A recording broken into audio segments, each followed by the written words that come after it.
Bonjour, permettez-moi de me présenter. Mon nom est Paul-André Durocher. Je suis l'évêque du diocèse d'Alexandrie à Cornwall.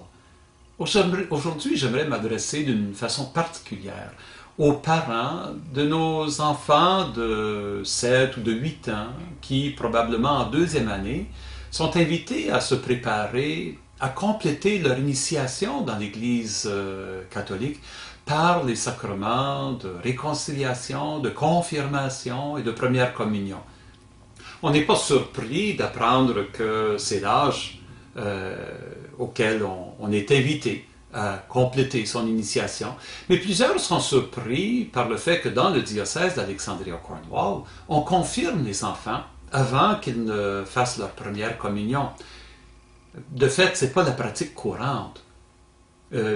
Moi-même, quand j'étais enfant, je suis né à Windsor, en Ontario, dans le diocèse de London. Alors, la première communion était en deuxième année, mais la confirmation était en cinquième. Nous sommes déménagés, moi et ma famille, dans le nord de l'Ontario, à Timmins, quand j'étais en quatrième année. Et là, j'ai été tout surpris d'apprendre que la confirmation, là, était célébrée en troisième. J'avais manqué le bateau. Il a fallu que je sois confirmé avec les plus petits que moi. J'étais bien gêné. D'autres personnes ont souvenir d'être confirmés quand ils étaient jeunes adolescents. D'autres, plus jeunes enfants.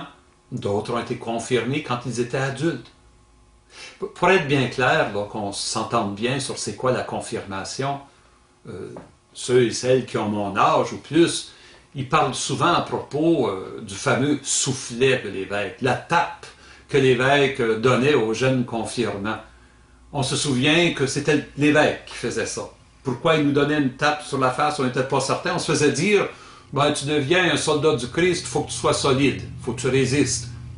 Je reviendrai à cette question-là.